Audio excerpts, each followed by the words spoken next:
पुराने गुरु भाई बैठे हैं।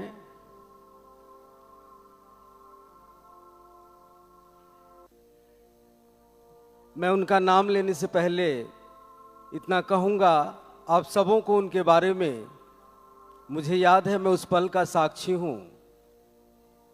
होली का दिन था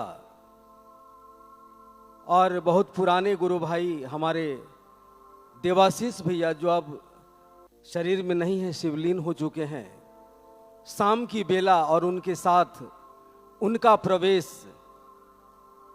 और साहब के द्वारा विजय तिलक उनके मस्तक पे लगाना, फिर मिष्टान भोजन करके विदा हो जाने के बाद साहब और देवाशीष भैया के बीच एक संवाद स्थापित हो रहा है। देवाशीष भैया कह रहे हैं कि ये संघर्ष में है। कहा कि हाँ, मैं जानता हूं। विजय तिलक लग गया, पहली बार उनसे मिला हूं आज, और उस विजय तिलक का परिणाम हम लोगों को दिखता गया और साहब से इनका आत्मिक संबंध है। आज तक वह संबंध चलता आ रहा है और चलता रहेगा। वो शख्स हमारे बीच बैठे हैं, शिव शिष्य श्री गिरिराज प्रसाद सिंह जी। मंत्री हैं वो आज के तारीख में भारत सरकार के मंत्री, भारत सरकार,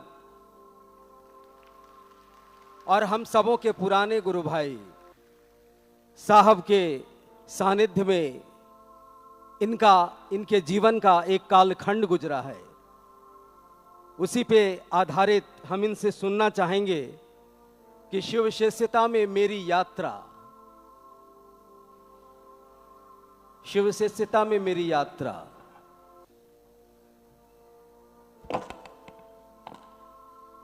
पता नहीं, मैं तो राजनीतिक व्यक्ति हूं और साहिब का सानिध्य जरूर मुझे प्राप्त हुआ और नकारा में सकारा। 1995 में मैं शिव शिष्य बना। मैंने कहा नकारा में सकारा। मंडल जी यहाँ उपस्थित हैं। हमारे कमल भाई पूरा परिवार शिव शिष्य और देवाशीष भैया सबसे पुराने शिव शिष्य थे। काफी बहस चलती थी कि भगवान शिव को तो सब दिन हम देवघर कामर लेकर के जाते हैं, आखिर गुरु क्यों माने। मैं कुछ धृष्टता कर रहा हूं। उसके बाद ये निरंतर देवाशीष बाबू से मेरा सवाल जवाब चलता था और कमल भाई की धर्मपत्नी वो मुझसे चीढ़ते थे, गिरिराज बाबू कुछ भी कहिए, शिव गुरु पर कुछ मत बोलिए, नहीं तो हमसे अच्छा नहीं होगा। खैर वो नोक झोंक चलते रहा। मैं उन चीजों में नहीं अभी जाऊंगा, बहुत लंबा हो जाएगा। एक विषय केवल मैं रखना चाहूंगा।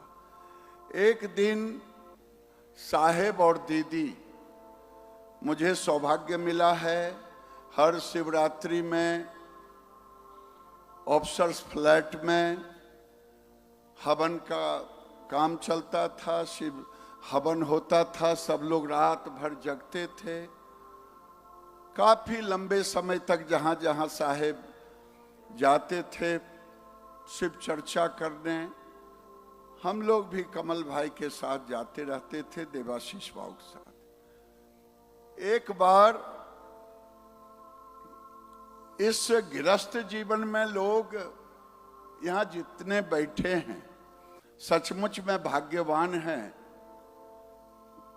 कि उनको साहेब ने एक ऐसा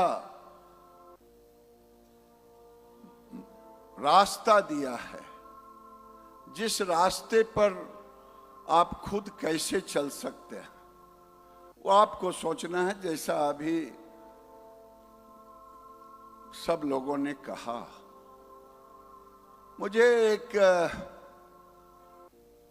तांत्रिक ने कहा ये ग्रह वो ग्रह, देवाशीष बाबू ने कहा ये ले लीजिए वो ले लीजिए, भाभी भी कहीं कमल भाई की पत्नी कहीं कि नहीं पैसा है तो कम से कम एक काम कीजिए,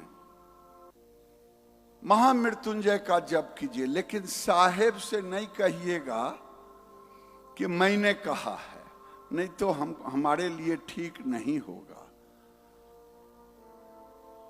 मैं सबको वो रास्ता, जो रास्ता उन्होंने मुझे दिया, फिर मैं भटक गया, वो रास्ता आपको साहेब ने जो मुझे दिया। साहेब और दीदी आए, कमल बाबू के यहाँ ही रात्रि विश्राम था बेगूसराय में, शायद सहरसा साइड से आ रहे थे कहीं से। हमने प्रणाम किया दोनों को, दीदी को, साहेब को, कहीं हालचाल ठीक है? बोले जी ठीक ठाक है। ऊपर पहुंचे, रात में एक कमरे में ऊपर चौकी पर साहेब बैठे, नीचे दरी पर हम लोग थे। उन्होंने बिना पूछे, उस समय साहेब बहुत कुछ ऐसे चमत्कार करते रहते थे, कभी कुछ दिखा देना, कभी कुछ दिखा देना। जब भी शिव चर्चा हो, प्रसाद वहां रहे, प्रसाद को घट जाना, ये कई ऐसे चीज वो करते रहते थे। उस समय साहेब को लोग बहुत तांत्रिक भी कहते थे।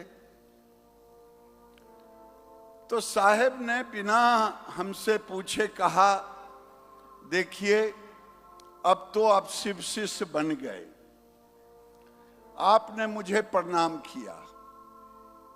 मैं सबों से कह रहा हूं, गुरु भाई गुरु बहनों से, उन्होंने जो कहा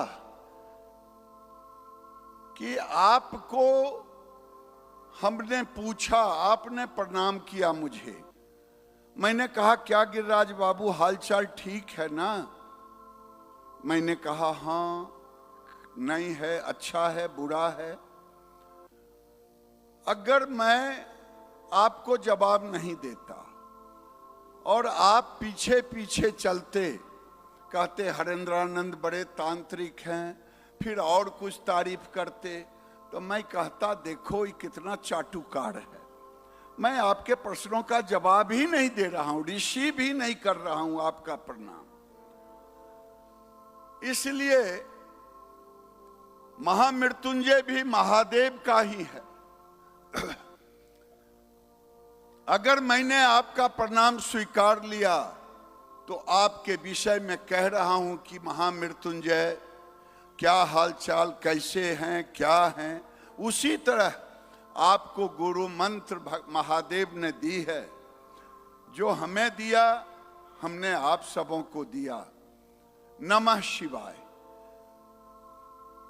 महामृत्युंजय भी महादेव का मंत्र है और नमः शिवाय भी महादेव का मंत्र है, और आपका गुरु मंत्र नमः शिवाय है। अगर आपने नमः शिवाय को अपने जीवन में उतार लिया तो महादेव महामृत्युंजय का भी काम कर देंगे, क्योंकि उनकी जिम्मेदारी हो जाती है जब आप महादेव पर आश्रित हो जाते हैं। लेकिन कुछ दिनों तक तो ये चला, ये व्याकुल भारत मन कभी भौतिक वासनाओं से भरा हुआ, सामाजिक जीवन, राजनीतिक जीवन, गृहस्थ जीवन, किसी ने बता दिया, फिर डाइवर्ट हो गए। लेकिन मैं फिर अपनी बात को आपके सामने रखता हूं। साहेब तो अब इस धरती पर नहीं है, फिर भी हैं। दीदी नहीं है, फिर भी हैं। हम लोगों का संबंध दीदी से भाई बहन का रहा और साहेब से साहेब का रहा। साहेब से क्या रहा? साहेब का रहा। लेकिन दीदी से बहन का रिश्ता रहा।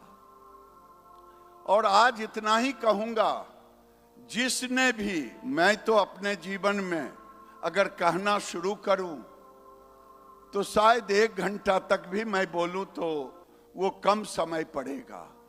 लेकिन मैं यहां बैठे सभी शिव शिष्यों से मैं जानता हूं, उनके अंदर भी जो पुराने शिव शिष्य हैं, अनुभूतियां तो होती ही रहती होगी। जिन जिन लोगों को जीवन में अनुभूत हुई है पुराने शिष्य, जरा हाथ उठा दे तो कोई शिष्य नहीं बचे। अब बताइए, साहेब कहते थे उस समय ये शरीरी गुरु, उस समय बड़े जोड़ पर था। आसाराम बापू, कई और बापू थे, नए नए में और कई लोग आए। लेकिन आप समाज में जब चर्चा करते हैं कि मेरे गुरु, तो समाज का ये काम होता है कि उनके खामियों को निकाल करके रख देना। लेकिन हम लोगों को सौभाग्य दिया महादेव ने साहेब के माध्यम से, कि ठीक ही कह रहे थे कि महादेव पर तो किसी का उंगली उठ ही नहीं सकता। और जिसने महादेव को नमः शिवाय लिया, सबका हाथ उठा, दाएं बाएं सामने, कि सबको अनुभूति हुआ। ये शायद हम वो बात, अगर कोई शरीरी गुरु होते, अपने दुर्गुणों का, अपने अंदर जो जिज्ञास, कुछ पाने की इच्छा है उसको, कुछ खोने की इच्छा है उसको हम नहीं कह पाते हैं शारीरिक गुरु से, शरीरधारी गुरु से। लेकिन महादेव को तो दिल खोल करके सब बात कहते हैं। और फिर जो जितना महादेव को अपना ले, महादेव उसके साथ उतना जुट जाते हैं। मैं महादेव को कोटिशः प्रणाम करता हूं कि जब से साहेब और दीदी, मैंने नहीं मानने में माना है, नहीं मानने में, कहते थे साहेब उस समय, नहीं मानने में मानो। और मुझे कहने में संकोच हो रहा है। मैंने देवाशीष बाबू से कहा था, गणेश जी, कमल भाई, सबसे, ठीक है, बेगूसराय की भाषा में हमने कहा कि ठीक है, हमको भी अनुभूत होगा तो हम मानेंगे। और एक ऐसा अनुभूत हुआ कि जिसको हम बता नहीं सकते। जब अंतिम शिव चर्चा में मेरे मन में भी हुआ कि आज मेरा भी प्रसाद ग्रहण करते, उस समय लोग आंकते थे चमत्कार से ही। तो हमने कहा मेरा तो गिन करके रखा हुआ नहीं है, लेकिन मैंने वो भी चमत्कार देखा। अब 1995 के बाद अभी तक महादेव की दया है कि मैं उनका डोर पकड़ के, नमः शिवाय का डोर तो मेरे पास है। 3 सूत्र में से एक सूत्र छूट जाता है मुझसे। वो सूत्र है लोगों से चर्चा करना। क्योंकि मेरे पास ये 25-30 साल से, 20-25 साल से जो लोग आते हैं वो उनका एजेंडा कुछ और होता है अपना, वो दूसरा चर्चा हमारे सामने न वो करते हैं न हमें फिर फुर्सत मिलता है। इसलिए दूसरों के साथ चर्चा करना ये सूत्र मुझसे छूटा हुआ है। कोई कोई मिल जाते हैं तो मैं उनसे करने की कोशिश करता हूं, लेकिन महादेव की दया होगी तो मैंने सोचा है कि मैं बेगूसराय में मैं भी पंचायत घूम करके, क्योंकि वहां शिव शिष्यों की कमी नहीं है। और वो अलग बात है कि मुझे बेगूसराय में शहर के लोग कहते कि कौन शिव शिष्य, जो महिला सब शिव शिव करती है वो सब चर्चा। हम के लिए हाँ वही महिला अपने पुरुष को भी एक अभय दान महादेव से दिलवाते रहती है। आप भी जुटिए, हम जुटे हैं, हमें इसका अनुभूत है। आगे आप भी जुटिए, इसे महिला तक सीमित मत रखिए। जो लोग नहीं, अभी दिल्ली के कुछ लोग पत्रकार भी दिखाई दिए, कुछ नौजवान भी दिखाई दिए। दिल्ली के जो लोग हैं जरा हाथ उठाएंगे तो। दिल्ली के ये सब तो पुराने शिष्य हैं। जो नए हैं, जो अभी शिष्य नहीं बने हैं, वो जरा हाथ उठाइए तो। 2-4 लोग आए हैं। अगर एक भी नहीं है, अगर मैं पुराना होता तो मैं अभी बोल देता जागो जागो महादेव, लेकिन बाद में मैं इसे भी छोड़ दिया हूं। मैं इतना ही कहूंगा कि जो सूत्र महादेव ने साहेब को दिया, साहेब ने जो हमें दिया, कभी साहेब नहीं कहा मैं गुरु हूं, तुम मेरा नाम लो, मुझे पूजो। कभी साहेब या दीदी ने नहीं कहा। जब भी कहा महादेव से जुड़ो, महादेव से जुड़े रहो, नमः शिवाय 3 सूत्र पकड़े रहो। मैं भी पकड़ने की कोशिश कर रहा हूं। ये 25-30 साल से मैं भी अभी पूर्ण नहीं पकड़ पाया हूं, लेकिन ये भी कम नहीं है कि 25 साल जीवन के झंझावत को झेलते हुए महादेव की दया से ना वो मंत्र भूला हूँ और ना महादेव को भूल पाया हूँ। रोज स्मरण करता हूँ, लेकिन चर्चा वाला सूत्र महादेव जल्दी देंगे, यही कह के मैं अपनी वाणी को विराम देता हूँ। बहुत बहुत